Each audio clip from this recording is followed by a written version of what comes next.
Sud Radio Parlons Vrai chez Bourdin, 10h30, 12h30, Jean-Jacques Bourdin. Bonjour à toutes et à tous et merci d'être avec nous. 0826 300 300, vous connaissez votre numéro pour intervenir évidemment. Démonstration de force ou échec de la mobilisation contre la réforme des retraites, nous verrons bien un jeudi dans la rue, chez soi, pour beaucoup d'entre nous. Ou dans la rue ou chez soi. Alors dites-nous, racontez-nous ce que vous faites. Est-ce que vous êtes mobilisé ou pas? Est-ce que vous soutenez ou pas le mouvement? Cette réforme des retraites vous paraît-elle utile ou pas? Notre porte est ouverte, vos appels sont prioritaires. Je vous attends. 0826 300 300. Parlons vrai. Vous travaillez dans la fonction publique, vous travaillez dans le privé, vous êtes commerçant, artisan, indépendant. Racontez-nous votre vie quotidienne et perturbée qui va subir aujourd'hui bien une France silencieuse. Nous allons parler évidemment de la réforme des retraites. 11h, 12h, notre jeudi politique. Tous les jeudis, députés et sénateurs viennent débattre évidemment de la réforme des retraites, mais aussi de l'aide militaire à l'Ukraine. Volodymyr Zelensky demande des armes plus lourdes et plus modernes, des chars lourds notamment. À 12h05, nous recevrons Emmanuel Dupuis, qui est un spécialiste de l'armement. Les négociations commerciales entre industriels et distributeurs vont-elles être rééquilibrées par la proposition de loi votée hier à l'Assemblée? Quelles avancées pour le consommateur? Richard Ramos, député MoDem du Loiret, sera notre invité dans un instant. Mais commençons avec la réforme des retraites. Je le disais, vous êtes prioritaire.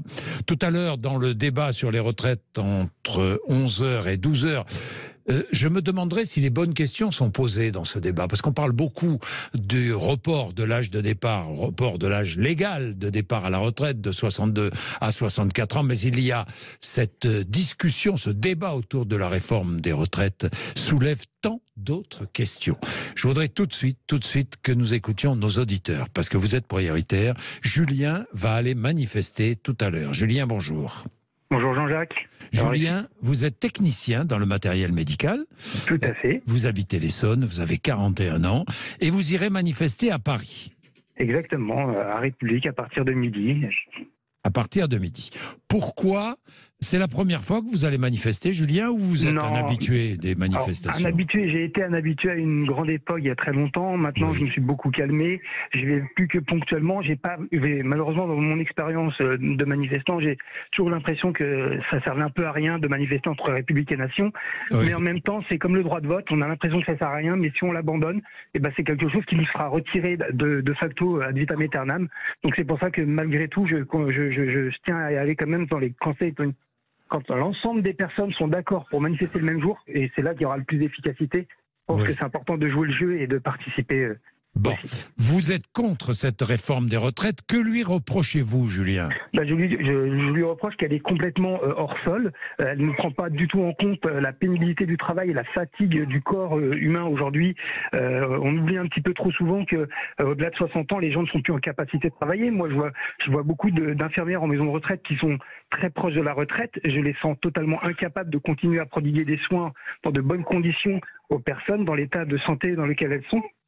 Et donc du coup, et pas que je pense ce métier-là parce que c'est quelque chose que je vois régulièrement, mais il y a tellement tant d'autres métiers qui sont usants, fatigants, et je pense que malheureusement les gens qui prennent des décisions, eux, ils ont une zone de sécurité, puisque les députés travaillent au bout de 5 ans, ils auront leur retraite qui est assurée au bout de 5 ans. Je pense que c'est pas à ces gens-là de parler de ce que c'est que la retraite. Attention, Julien, attention. Tiens, Julien, vous tombez bien. Richard Ramos, bonjour, vous êtes député MoDem du Loiret. Est-ce que votre retraite est assurée? Non, elle est pas assurée. D'abord, député, c'est pas un métier. Je l'ai dit dans l'hémicycle, c'est pour ça que je disais que Michel-Édouard Leclerc, faut pas qu'il nous fasse la leçon. Il y a des parcours cabossés dans cet hémicycle de députés. Et donc, non, on s'est remis au régime commun. C'est-à-dire, quand on est arrivé en 2017, les sénateurs, ils l'ont pas fait. Ce qu'on gagne, notre indemnité que l'on gagne, on est dans le régime commun. Donc, il n'y a pas le truc un peu chapeau. C'est-à-dire que vous avez une indemnité. En gros, si un mandat, on gagne, en gros, on gagne 4 500 €, 4 600 net par mois. Net. Oui. D'accord? À la fin, sur le premier mandat, c'est 600 € de retraite. Avant, vous savez, il y avait Mais c'est une retraite à vie. Mais quand vous êtes à la retraite, c'est toujours à vie. Mais c'est 600 €. Avant 2017, c'était 1 200 € pour chaque député. D'accord. Donc, les sénateurs, eux, ils ont été plus malins que nous. Ils ont gardé plus de pognon. Donc, quels que soient les députés, quels que soient les députés de tous les bords, quand on est arrivé en 2017, on s'est mis au régime général. Il n'y a pas de régime spécial. Bon, Julien, continuez. Oui. Voilà, il y a une précision quand même, parce que... C'est bien de l'avoir, c'est bien de l'avoir. Julien, oui. Bon, allez-y, finissez, Julien. Je l'accepte, mais cependant, il n'en reste pas moins que la réalité du terrain n'a rien à voir avec le confort qu'on peut avoir au Palais Bourbon. Oui. Je parle notamment du CE du Palais Bourbon. Ça, c'est sûr. Et qui est quand même très avantageux. Ça, c'est sûr. Mais on n'est pas là. Mais finalement, ce qui compte, c'est cette réforme, Julien. Cette réforme, vous dites non à l'âge légal, au report de l'âge légal à 64 ans. C'est la principale raison pour laquelle vous allez manifester. Il y a une autre question que je me pose et que je soulèverai tout à l'heure dans le débat entre 11h et midi, dont on ne parle jamais, c'est qu'aujourd'hui, il y a de moins en moins d'actifs pour financer les pensions des futurs retraités, et donc des retraités actuels et puis des futurs retraités, il y en aura de moins en moins. Le problème, c'est que les pensions vont forcément baisser. Il va bien falloir, à un moment donné ou à un autre, qu'on trouve des solutions pour que les pensions futures ne baissent pas. Bon, attendez, Richard Ramon, vous allez me dire quelle est votre solution. Mais Julien, c'est une réalité aussi.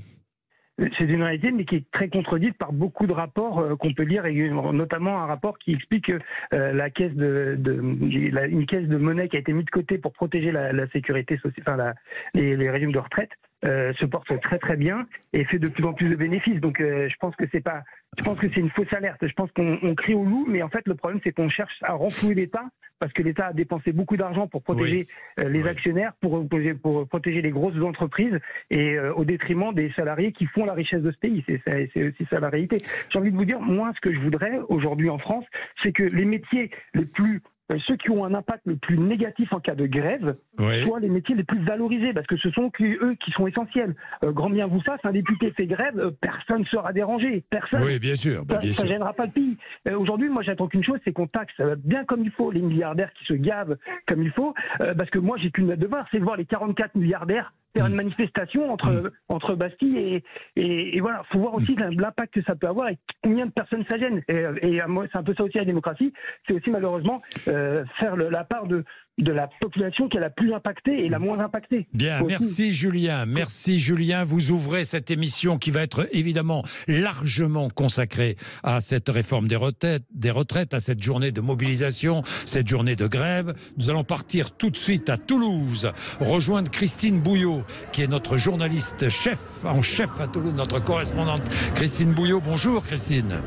Bonjour Jean-Jacques, bonjour à tous. Alors vous êtes dans la manif parce que à Toulouse, ça a commencé. Oui, c'est parti depuis une grosse demi-heure maintenant, et la tête de cortège, pour tout vous dire, j'ai pas réussi à la rejoindre, tellement la manifestation est dense et compacte, avec beaucoup de monde. Donc on fera des comptages évidemment en fin de matinée. Le cortège est parti ce matin. L'appel à la mobilisation a été entendu, et massivement d'ailleurs dans les entreprises, les grosses entreprises privées. À titre d'exemple, Jean-Jacques, l'intersyndicale d'Airbus a dû affréter 42 bus pour faire venir les salariés qui souhaitaient participer à cette manifestation ici ce matin à Toulouse. Et je me trouve en compagnie de Christophe Léraud, le délégué syndical de la CGT Mines Énergie de la région Midi-Pyrénées chez Enedis. Christophe, alors on voit beaucoup de jeunes, de nouveaux manifestants, je dirais. C'est votre constat aussi, vous, de votre côté ? Oui, tout à fait. Quand on a commencé à faire des réunions d'information du personnel, on a été agréablement surpris de voir autant de jeunes salariés qui se sentent concernés à la fois et pour leur retraite, mais également qui voient que leurs parents sont touchés par cette réforme, puisque ça va les impacter très rapidement, et ils comprennent bien que travailler jusqu'à 64 ans, ça risque d'être très compliqué, surtout dans certains types de métiers. Et vous allez perdre votre régime, en tous les cas il va s'éteindre au fil du temps ? Alors voilà, en plus ça va créer quand même un sacré désordre dans l'entreprise, puisque notre régime spécial qui aujourd'hui n'a pas besoin de solidarité avec le régime général, mais c'est bien l'inverse qui fonctionne. Les nouveaux embauchés au 1er septembre 2023 ne cotiseraient pas dans cette caisse-là. Mais au-delà de la perte de notre régime, ce qui est totalement inadmissible, c'est qu'on est bien sur une réforme idéologique qui ne repose que sur le travail des salariés et l'augmentation de leur travail. On ne demande rien en termes de cotisation aux employeurs, bien au contraire. Vous pensez que cette journée va être réussie au vu de ce que vous voyez ce matin? Au vu de ce que je vois et du monde qu'il y a, c'est très impressionnant. La journée est clairement réussie. Voilà, donc Jean-Jacques, effectivement, du côté de Toulouse, pour l'instant, la manifestation n'en est qu'à son début et je ne vois toujours pas la queue du cortège. Beaucoup de monde, je vous le disais pour l'instant. La plupart des manifestations dans les grandes villes de province se déroulent surtout ce matin, sachez-le. Oui, et c'est vrai, Christine. Ce matin, les manifestations dans les grandes villes de province, il y a l'air d'avoir beaucoup de monde. On attendra les chiffres, hein. Moi, je me méfie. Richard Ramos, vous êtes député MoDem de la majorité. En l'état, est-ce que vous voterez cette réforme? Je l'ai dit, je le répète, en l'état, je ne voterai pas cette réforme. Parce Hier matin, nous avions déjà un député de la majorité qui disait, Renaissance, qui disait qu'il ne voterait pas cette réforme. Vous êtes comme lui. Oui, je suis comme lui. En fait, beaucoup de choses. Il faut une réforme des retraites. Parce que, contrairement à ce qu'on explique, il y aura quand même du déficit si on ne fait rien. D'abord, il ne faut pas le faire contre les Français. Il faut arrêter que certains politiques et les technocrates nous expliquent qu'il faut faire preuve de pédagogie. Faire preuve de pédagogie auprès des Français qui nous écoutent, Jean-Jacques Bourdin, c'est dire « je vais t'expliquer pourquoi j'ai raison, t'es un con ». Non, il faut faire ensemble. C'est très différent. Donc arrêtons de dire qu'il faut faire preuve de pédagogie sur les plateaux, machin, pour expliquer aux Français. Les Français, ils ont bien compris. Dans cette réforme-là, il fallait la refaire. C'est comme ça, moi j'étais pour la réforme à points. Elle n'est pas passée, on a échoué. Donc, on reprend la question qu'on peut poser, est-ce aujourd'hui la bonne réforme? Non, c'est pas la bonne réforme. Il fallait une réforme à points. Maintenant, il y a quelque chose de très grave sur lequel qui pourrait être très important. Là, je trouve que c'est complètement stupide. C'est le nombre de cotisations qui compte. Mais oui, je le sais, c'est comme ça. Malheureusement, voilà. Alors qu'il y a tant d'autres questions posées. Je vais vous dire, Jean-Jacques Bourdin, moi je suis un élu rural. Comme vous aimez la France, Jean-Jacques Bourdin, et vous allez au cœur de la France. Moi, ce que j'entends dans les bistrots, c'est que des gens qui avaient imaginé leur retraite, c'est-à-dire où la femme, le mari, a quelques années de plus, ils ont déjà, dans leur vie, imaginé la fin de vie.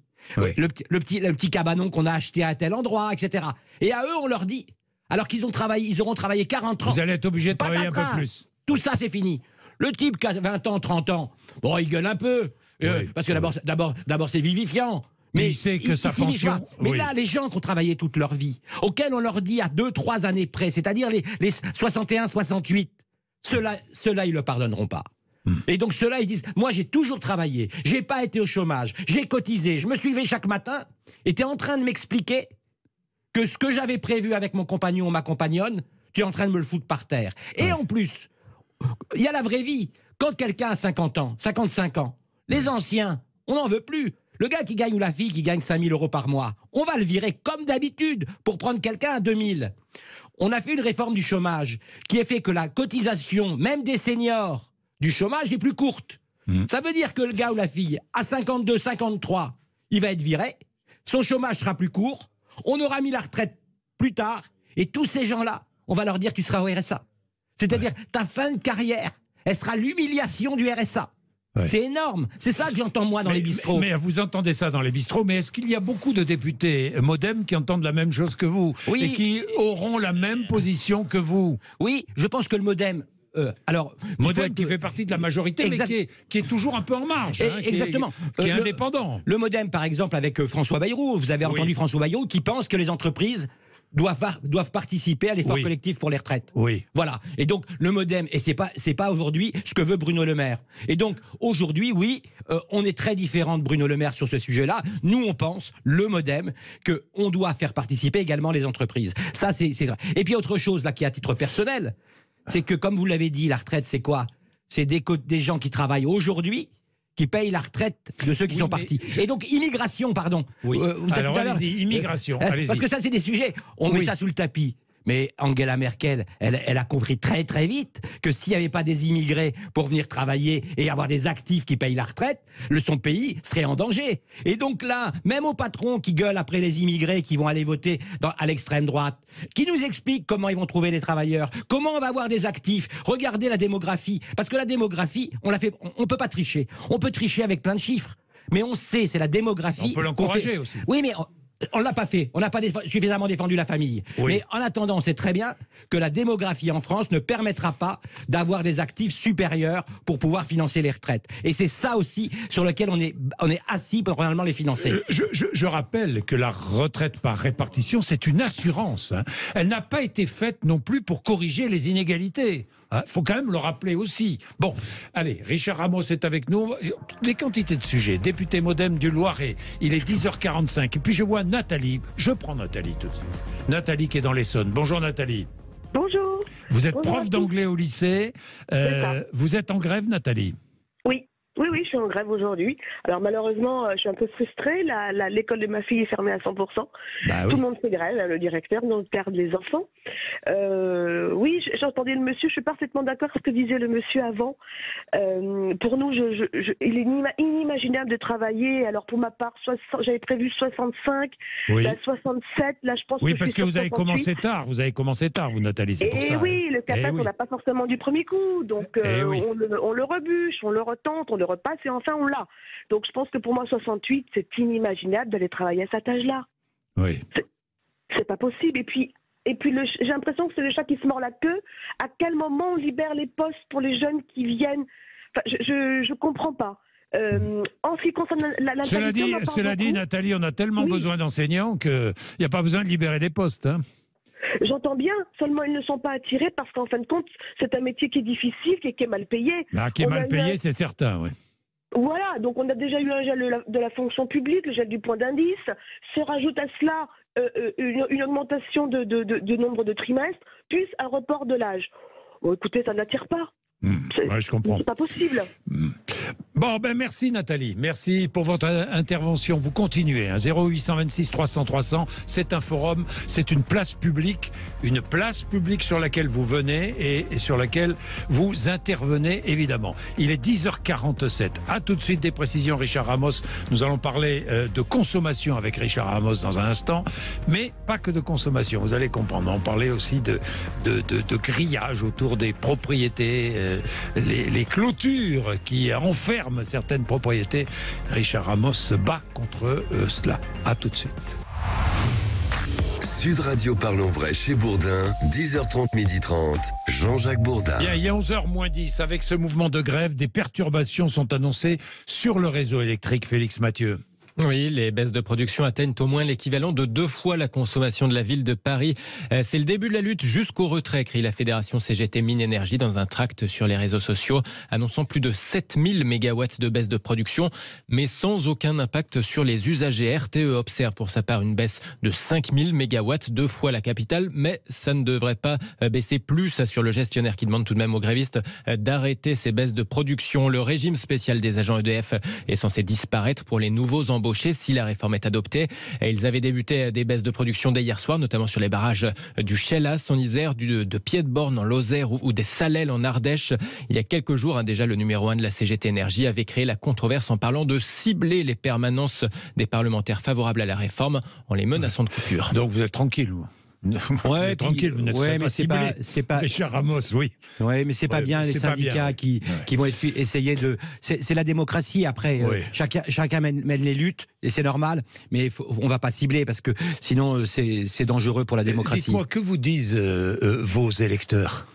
Ils sont fatigués? Oui, les Français sont fatigués? Oui. Vous savez, le Français, il ronchonne toujours un peu. Oui. Mais là, on sent des gens là. C'est-à-dire des gens qui, en dernier sursaut, ils grognent un peu. Mais moi, quelqu'un qui grogne, c'est qui se bat encore. Ils sont fatigués, ils en ont ras-le-bol. Il y a eu, pour certains, les gilets jaunes. Après, il y a eu la Covid. Après, il y a l'inflation. Ils sont fatigués. Ce peuple qui est un peuple gaulois, qui est gueulard, mais qui est vivifiant. Aujourd'hui, ils sont fatigués. Ils en ont marre. Et ils ne croient plus en nous. Moi, c'est sûr.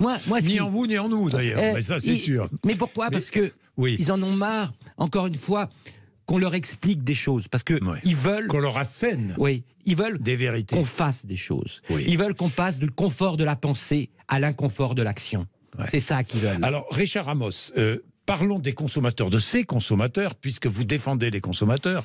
Hier, une proposition de loi un texte a été voté à l'Assemblée nationale, modifiant de manière expérimentale le rapport de force entre les industriels de l'agroalimentaire et les distributeurs, la grande distribution, en dépit des critiques des grandes enseignes. Alors, qu'est-ce que ça change pour le consommateur ? Alors, pour le consommateur, ça va changer. Ça veut dire que, faut comprendre, en France, vous avez 6 acheteurs grande distribution. Oui. Vous avez 17 000 PME qui travaillent et qui livrent la victuaille à ces entreprises-là. Oui. Et on a 440 000 travailleurs et travailleuses dans l'industrie.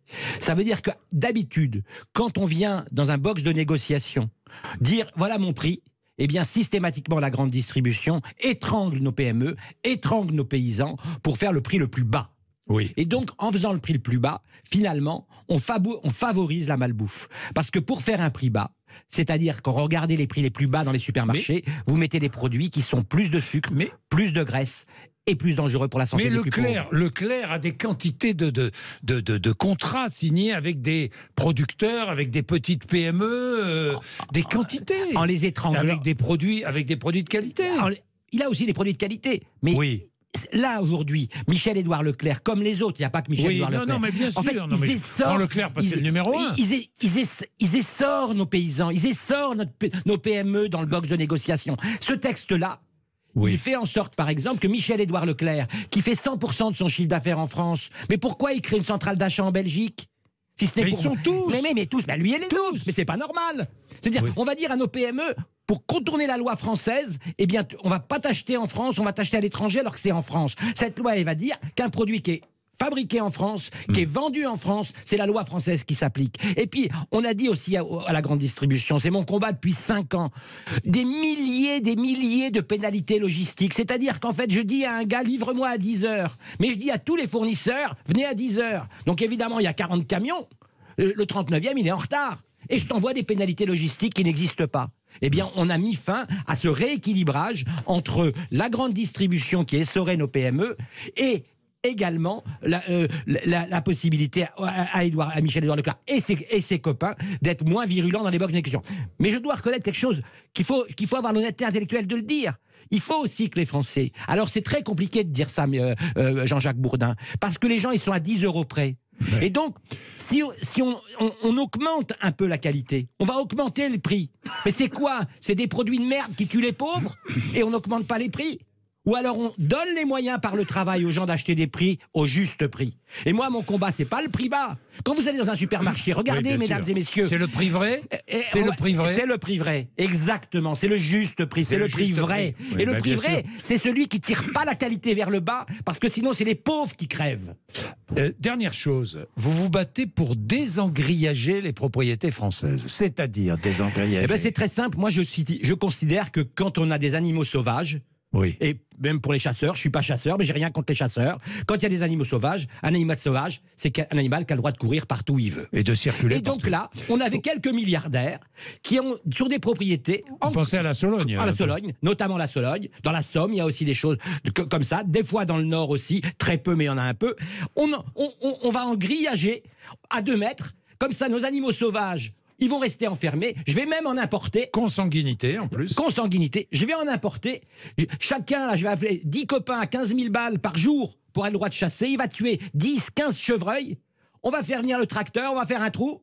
Tout ce qu'on aura tué dans la journée, tout le monde aura été content de faire le baltrap vivant. On va le mettre dans le trou avec de la chaux vive et terminer, circuler. Et comme j'ai fait un grillage à 2 mètres, les agents de l'Office de la biodiversité n'ont pas le droit de rentrer. Nous, on a dit, c'est simple, c'est terminé.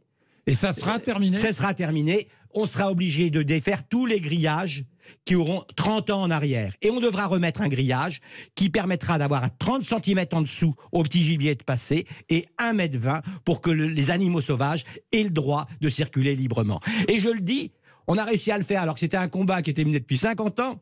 On a réussi, j'ai un peu réussi avec Jean-Noël Cardou, le sénateur, à le passer à l'Assemblée, unanimité entre les écolos et les chasseurs. Au Sénat, unanimité, et ça revient pour que bientôt, dans quelques jours, les animaux sauvages en France aient la libre circulation. Merci Richard Ramos, député MoDem du Loiret, notre invité ce matin à 10h30.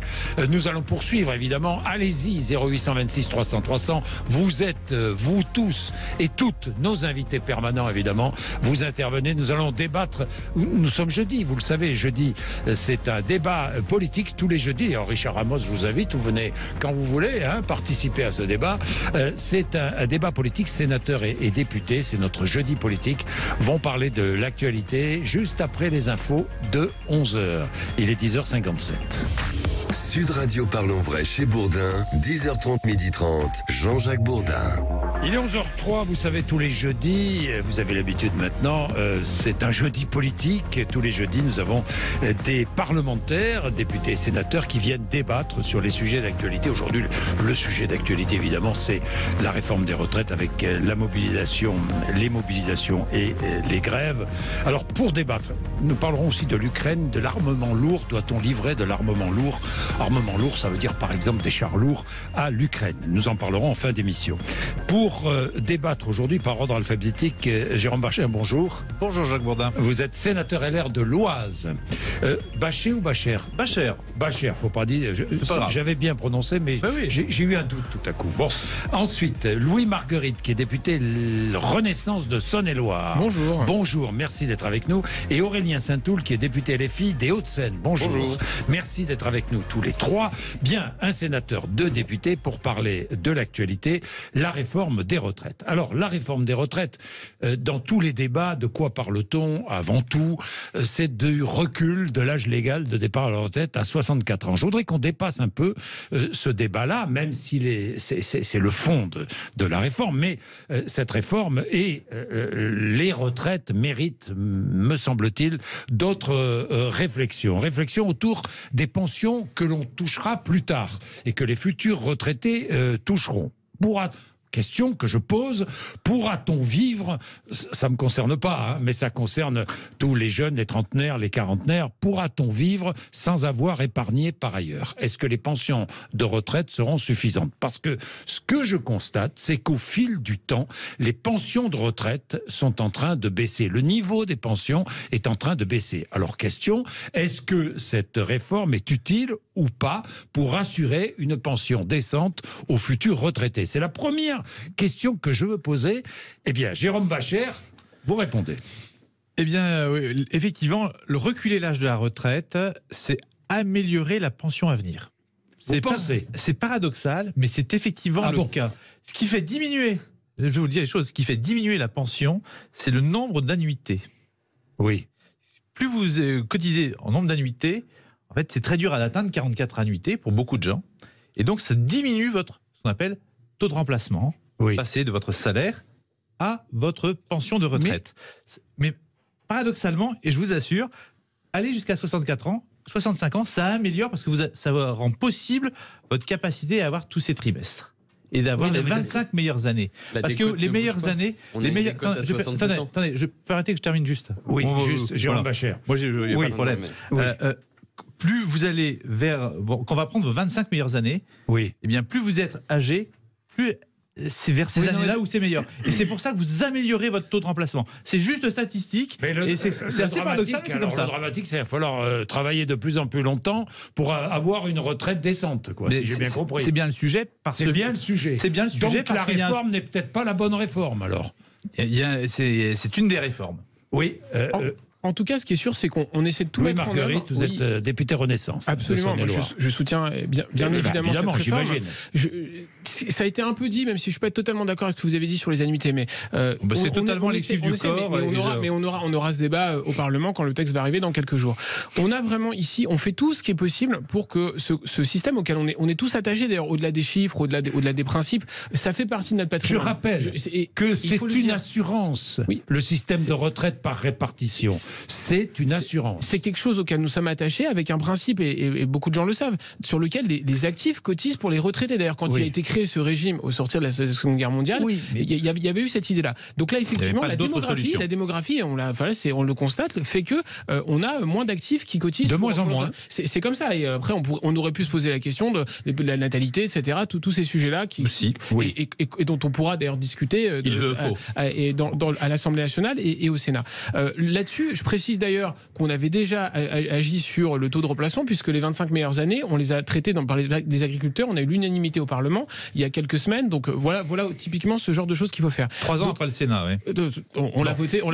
Donc, pour aller à la fin, au bout, ce qu'on souhaite faire, c'est tout faire pour préserver ce système. Et en effet, on essaie de travailler un peu plus et on le fait de façon progressive. Je note quand même qu'il y a eu 4 mois de discussion que le ministère du Travail et le ministère d'économie et des Finances a fait avec les syndicats. Au début, on était sur 65 ans, sans préciser. Non, parce que travailler on va y revenir. Aucun n'est d'accord. On était sur 65 ans sans préciser la date. Là, on est sur 64 ans.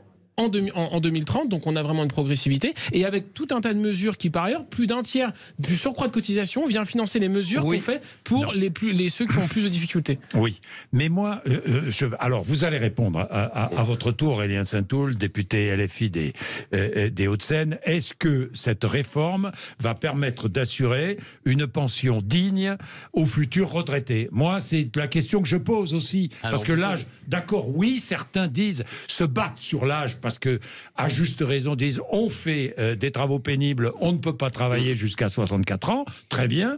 Ça, c'est. Et d'ailleurs, nous verrons si c'est corrigé ou pas. Mais ce qui m'intéresse, c'est la pension, le niveau de pension quand on sera à la retraite. Vous posez bien le problème en réalité. Parce qu'aujourd'hui, une des annonces du gouvernement, c'est le minimum à 1 200 €. Mais quand vous regardez les chiffres, en fait, c'est pas 1 200 €, c'est 1 193. Et quand vous regardez un peu plus en détail... C'est 85% du SMIC brut. Voilà. Net. Si vous regardez combien on bénéficie, c'est le travail qu'a fait Mediapart, vous avez 48 personnes concernées en France par le minimum qui sera relevé à 1 200 €. 48 personnes. Donc autant vous dire que quand on nous explique que les pensions vont augmenter, etc., et que les plus fragiles vont être confortés, en fait, un petit travail d'examen prouve que ça n'est pas le cas. Ça c'est le petit travail. Parce que je ne vois pas comment Mediapart arrive à faire le truc. 48 personnes, je ne vois pas non plus. Évidemment. Il a les noms, ils ont les noms. Enfin bon. Écoutez, les salariés concernés devront justifier d'une carrière complète à temps plein dans le privé, et donc on exclut toutes les personnes, et c'est-à-dire en majorité des femmes, qui se sont arrêtées de travailler à un moment. Alors on arrête qui là. ont un niveau de salaire. Le privé. Non, mais attendez, je continue parce que votre. Attendez, non, parce que je voudrais un point. C'est uniquement le privé. Non, la réforme concerne et les 1 200 € particuliers, le privé comme le public, bien évidemment. Alors, carrière complète. Ces chiffres sont totalement extravagants. Privé, public. Alors, ils sont de Mediapart et ces chiffres. C'est pas une raison. Mediapart, c'est pas la science infuse. Cet aspect de la réforme, bien sûr, cet aspect de la réforme ne concerne aussi pas les fonctionnaires. Sachez que dans la fonction publique, le minimum garanti s'établit déjà à 1 250 €.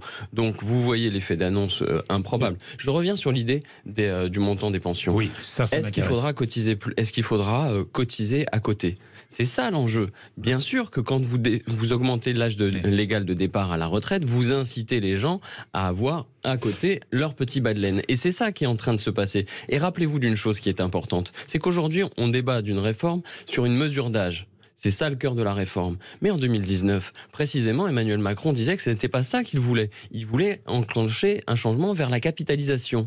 Il a reculé, le Covid en partie l'a fait reculer. Non, mais pourquoi, il voulait changer, avec une... Mais il n'était pas d'accord sur les mesures d'âge. Il trouvait que c'était absurde. La retraite à point. Et donc aujourd'hui... à mon sens, meilleure mesure que celle-là. Mais bon, on pourra en rediscuter, on peut refaire les débats de 2019. Oui. Mais ce qui est certain, c'est que ceux qui, en 2019, soutenaient la réforme d'Emmanuel Macron arrivent avec une toute autre réforme en nous disant elle est encore meilleure. C'est quoi la cohérence? C'est quoi la logique? La logique, c'est casser un système qui existe aujourd'hui, qui demande effectivement de faire un choix de société sur la répartition des richesses.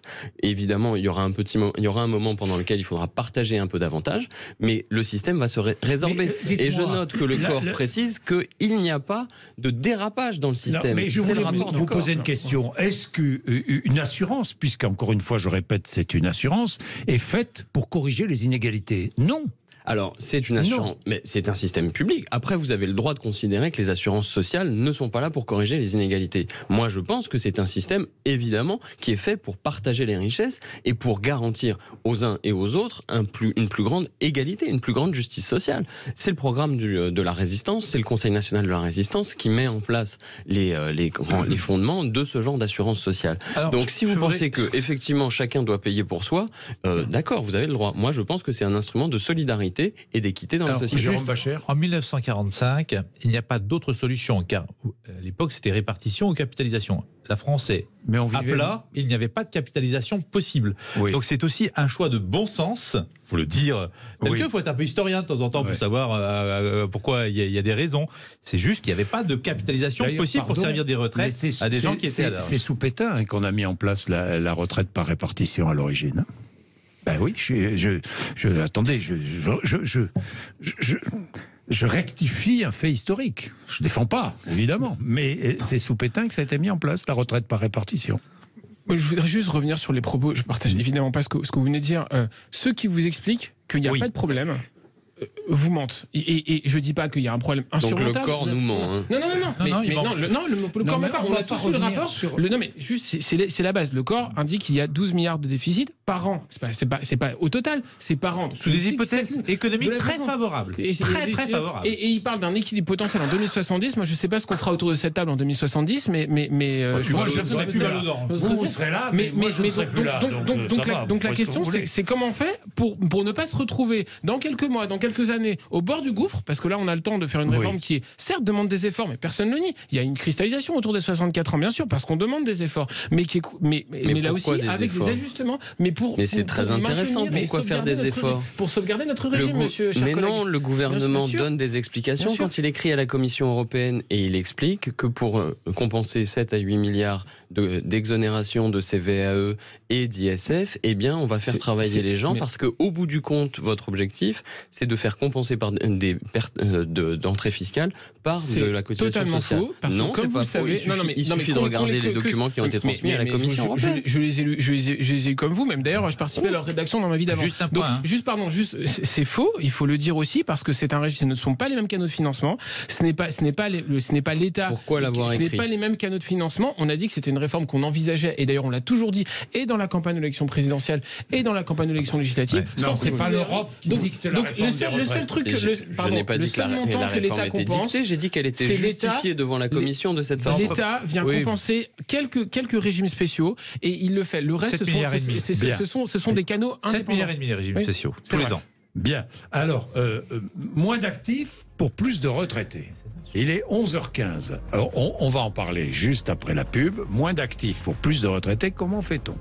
Il est 11h15, à tout de suite. Sud Radio Parlons Vrai chez Bourdin, 10h30, 12h30, Jean-Jacques Bourdin. Il est 11h19, débat autour évidemment de la réforme des retraites. C'est un jour de mobilisation, c'est un jour de contestation et de grève. Avec nous, Jérôme Baccher, qui est sénateur LR de l'Oise, Louis Marguerite, député Renaissance de Saône-et-Loire, et Aurélien Saint-Toul, député LFI des Hauts-de-Seine. Je posais une question tout à l'heure. Comment fait-on moins d'actifs pour plus de retraités? Il y a de moins en moins d'actifs pour plus de retraités. Alors comment fait-on pour financer ce système par répartition? Comment fait-on? Oui, Marguerite. Au fond, il y a 3 options, mais tous les 10 ans, on voit bien qu'on fait des ajustements dans ce régime. Et d'ailleurs, c'est pas l'apanage ni de la droite ni de la gauche. Hein. Chacun a fait ses quelques réformes, la réforme Touraine et autres. Il y a trois possibilités. Soit on baisse les pensions, c'est tout le contraire qu'on souhaite faire. Et je suis sûr qu'à l'Assemblée, attention, elle baisse déjà les pensions. Elle baisse. Elle baisse peu à peu. Il faut rapporter ça au pouvoir d'achat, etc. Ouais. Mais en tout cas, voilà. Donc soit on baisse les pensions, mais on veut tout faire pour ne pas le faire. Ça, c'est le premier point. Soit on augmente les cotisations, qu'elles soient patronales ou salariales. Nous, c'est pas l'option. Et je veux bien qu'on ait ce débat, bien sûr, mais nous, c'est pas l'option qu'on porte parce qu'on pense que la baisse du coût du travail a porté ses fruits d'un point de vue économique. Soit on allonge effectivement un peu la durée dans laquelle on se retrouve dans le travail, avec des ajustements qu'on essaie de faire dans le texte, et on aura ces débats à l'Assemblée nationale. C'est cette troisième option qu'on propose. Alors, en augmentant la durée, est-ce qu'on sauve le système? On l'équilibre. En tout cas, on l'équilibre. Est-ce qu'on équilibre et est-ce qu'on garantit une augmentation des pensions? En tout cas, c'est ce qui nous permet de financer l'augmentation des 1 200 €. Évidemment, vous faites travailler plus. Évidemment, les gens vont mourir plus tôt. Ça, c'est quand même un point sur lequel on peut pas. Là, votre argument, 25% des retraités les plus pauvres meurent avant 62 ans, ils tombent à l'eau, parce qu'il a été démonté de tous les côtés. Allez-y, je vous en prie, démontez-le. Allez-y. Parmi les 5% de Français les plus pauvres, Non, c'est les deux. Il y a 25% de risque de mourir avant 63 ans, parmi les 5% des Français les plus pauvres. Ça veut donc dire ça que fait vous 1,25% d'une classe d'âge. Ça veut dire que vous, oui, d'accord, vous avez un. D'accord, c'est un nombre important. Alors peut-être que ça vous soucie pas que ça non, mais c'est pas ça. Mais 25% des retraités les plus pauvres. On a quand même 44 millions d'adultes dans ce pays. 62 ans, c'est faux. Bah, écoutez, non, ça veut dire que si vous êtes parmi les plus pauvres, dans les 2 premiers déciles, vous avez 25% les 25% seront déjà morts. Donc oui, effectivement, c'est 25% des 2 premiers déciles. Peut-être que pour vous, c'est un volume qui est pas très important, mais sachez que pour leur famille, ça signifie quelque chose. Et deuxième, mais surtout le vrai point.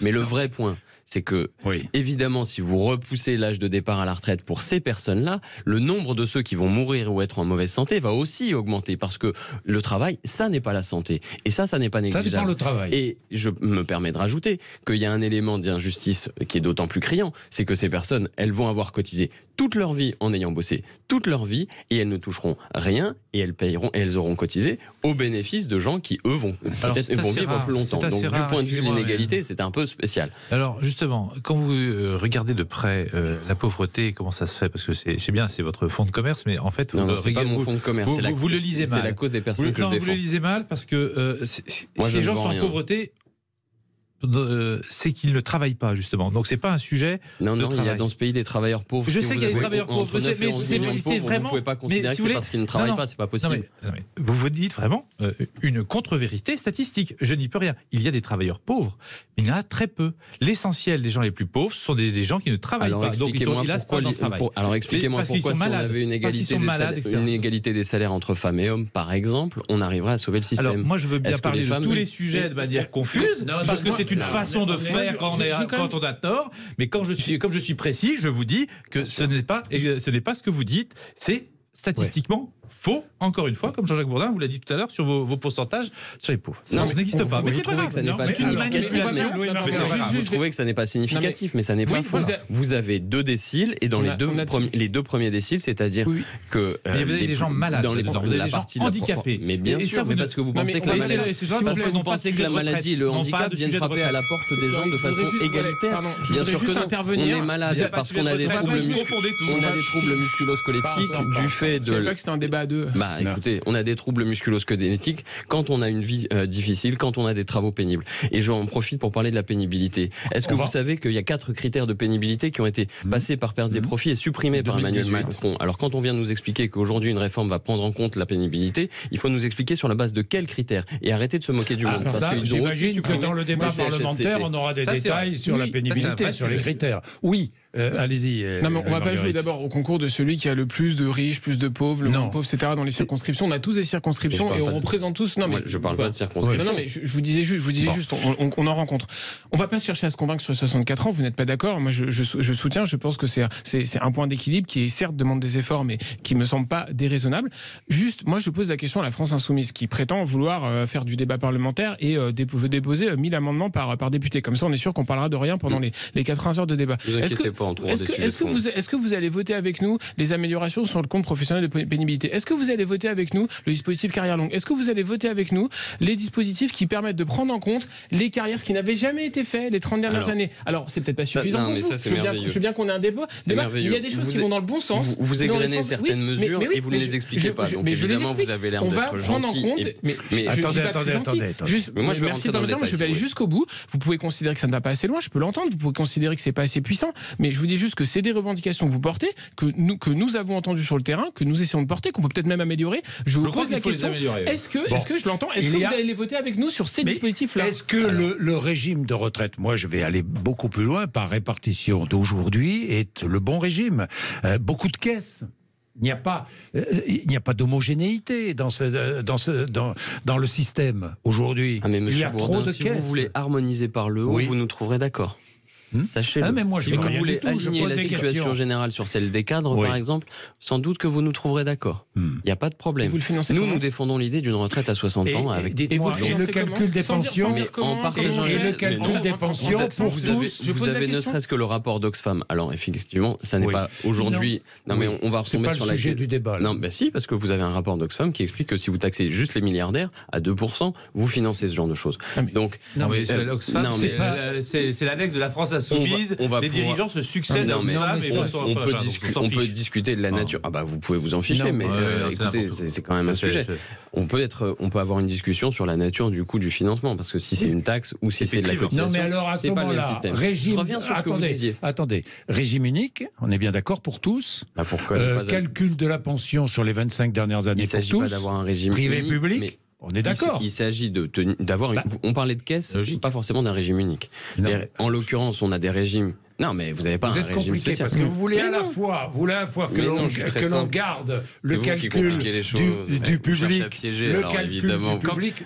Quand il n'y a pas de cohérence, il est difficile d'être cohérent. Mais bien sûr il y a de l'incohérence partout. Moi, je trouve partout, à droite comme à gauche sur cette affaire. Vous avancez des arguments qui pourraient tenir. La question du ratio entre actifs et retraités. Pourquoi pas? Discutons-en. Mais est-ce que ce ratio, il n'est pas compensé par les gains de productivité? Bien sûr que si. En réalité, il est compensé largement par les gains de productivité. C'est tellement vrai qu'on a 12 milliards de déficits qui sont prévus dans le régime. C'est pour ça qu'il faut améliorer le système. Ce sont des effets liés à la démographie, ce sont des effets temporaires, parce qu'il y a eu un baby-boom et que ça se transforme en papy-boom, comme on a l'habitude de le dire, et à la fin, ce problème va se compenser. Donc, si vous rentrez dans des logiques, évidemment, qui consistent à dire « aujourd'hui, on a un problème », oui, parce que le système est pas forcément toujours à l'équilibre, ça finit par se compenser. Et enfin, la question qui se pose, c'est toujours celle globale du partage des richesses. Qu'est-ce qu'on est prêt à faire pour financer un bon niveau de pension, un bon niveau de retraite? Vous avez des mesures salariales qui auront... C'est merveilleux parce qu'avec la France Insoumise et la NUPES, à chaque fois on a ce débat. On a eu ce débat là au mois de juillet dans l'hémicycle, on a eu ce débat avant les fêtes et on a à nouveau ce débat. À chaque fois qu'il y a un débat de société, il est sain que nous l'ayons, il suffit de taxer les plus riches, etc. Comme si on passait notre temps à essayer de préserver les 0,1% des plus riches de ce pays. Alors même qu'on a eu la majorité relative à l'Assemblée nationale. Mais pardon, mais à chaque fois vous dites il suffit de taxer les plus riches, c'est 3 milliards, 4 milliards. À chaque fois que vous égrenez une nouvelle dépense et vous expliquez aux gens qu'on peut revenir à la retraite à 60 ans, c'est pas 3 milliards, c'est des sommes folles. Je ne sais pas si vous l'avez chiffré, mais c'est des sommes folles. Donc à chaque fois vous gagez sur une hypothétique recette d'une taxe qui en plus on sait très bien que c'est pas les mêmes canaux de financement. Donc ces 3 milliards, ils viennent déjà en financement de dizaines de milliards d'euros dont on ne sait pas d'où ils arrivent. Il faut être un peu sérieux et crédible. Dire qu'il n'y a pas de difficulté ou qu'on peut tout résoudre avec une taxe sur un tel ou un tel, c'est faux et ça n'arrivera pas. Pardon, Louis-Marguerite, il faut être sérieux et crédible. On est tous d'accord, mais sérieux et crédible, ça veut dire quoi? Ça veut dire que celui qui cotise toute sa vie doit toucher une belle retraite à sa retraite. Voilà. Et équivalente aux cotisations. Aujourd'hui, ce n'est pas le cas. Ayons ce débat. Mais je suis d'accord. C'est à partir de là qu'on devrait réfléchir. Il y a des points objectifs. Évidemment, on est dans une journée de mobilisation, il y a une journée d'opposition. Moi, je respecte parfaitement. C'est pas aujourd'hui qu'on aura ce débat, mais ayons ce débat à l'Assemblée nationale pour le niveau des pensions. D'ailleurs, il y a un simulateur qui a été fait. Chacun peut regarder à partir de 40 ans, vous recevez un relevé. Vous pouvez regarder combien vous pourrez toucher, et on peut avoir ce débat sur essayer d'un peu augmenter la situation. Pourquoi le régime des retraites? Pourquoi les retraites complémentaires? Les régimes sont équilibrés et même gagnent de l'argent. Et pourquoi pas le régime général?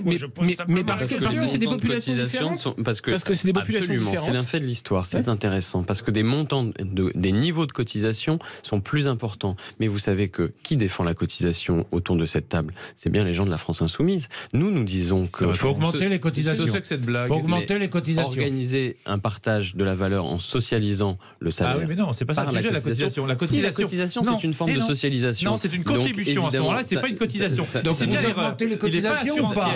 La cotisation, c'est assurantiel. Une cotisation ouvre un droit. Messieurs, on va revenir là-dessus parce que c'est très intéressant, le montant des cotisations. Il est 11h29. À tout de suite.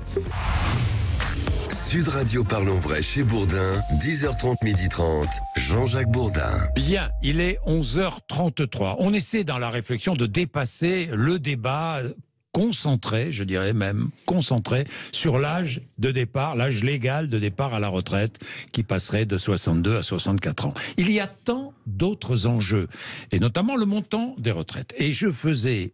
des pensions de retraite. Je faisais une remarque autour du régime des cadres, du régime complémentaire des retraites, ces régimes sont équilibrés. Pourquoi sont-ils équilibrés alors que le régime général ne l'est pas?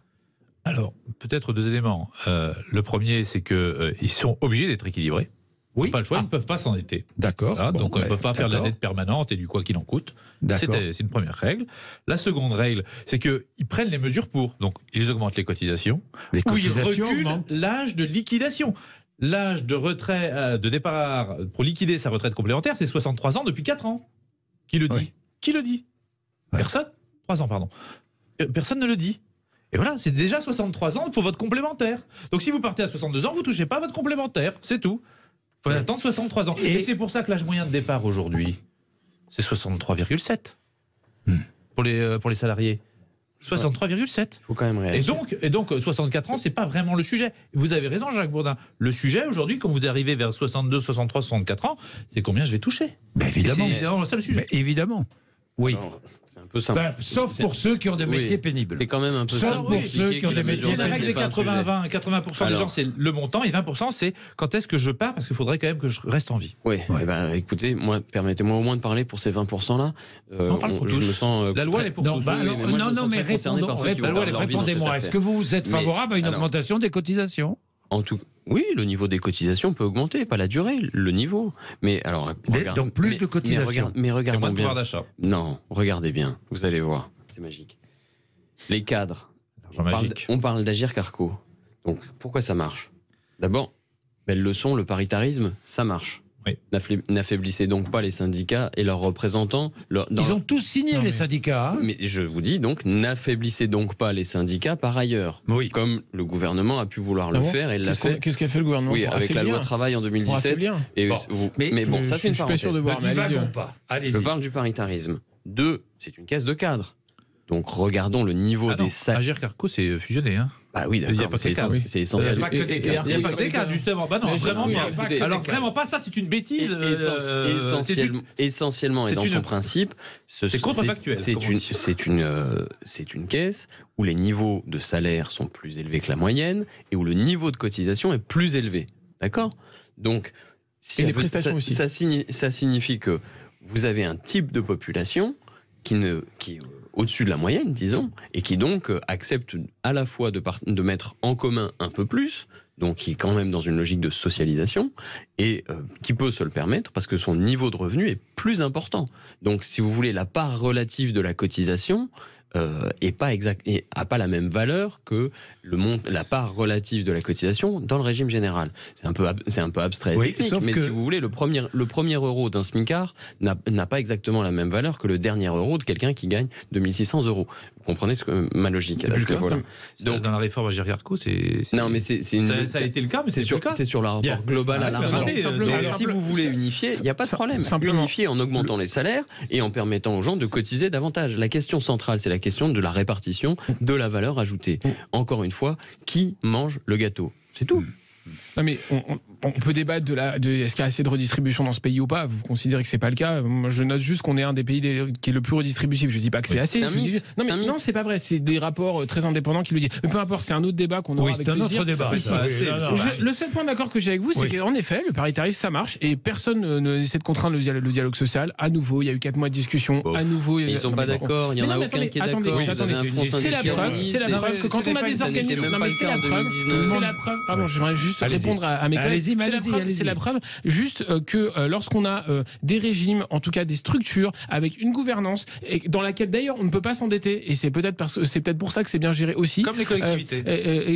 Exactement. Et donc du coup, je pense qu'il y a des choses qui marchent. Donc là où je suis heureux de voir que vous êtes ouvert à l'idée qu'on puisse essayer d'équilibrer en augmentant les cotisations. C'est un débat qu'on doit avoir. C'est pas l'option qu'on privilégie parce que nous on pense qu'il faut continuer la baisse du coût du travail parce que ça produit des résultats et c'est un désaccord qu'on aura soit, mais au moins ça nous change des débats sur il y a rien à faire. Votre réforme, c'est une mesure d'âge. Oui, et alors, ce qui est intéressant sur ces histoires de mesure d'âge, c'est que ce n'est pas que les 64 ans. Ce n'est pas vrai. Un tiers des mesures de la surcroît de cotisation va financer des mesures pour améliorer les carrières longues et les carrières de... Alors attendez. Robert va se mêler à notre débat. Bonjour Robert. Oui, bonjour Monsieur Bourdin, bonjour messieurs. Bonjour. Vous êtes assureur, vous êtes à Bordeaux. Exactement. Et donc moi j'interviens parce que c'est vrai que j'écoute pour la problématique des retraites, c'est un sujet que je connais assez bien. Oui.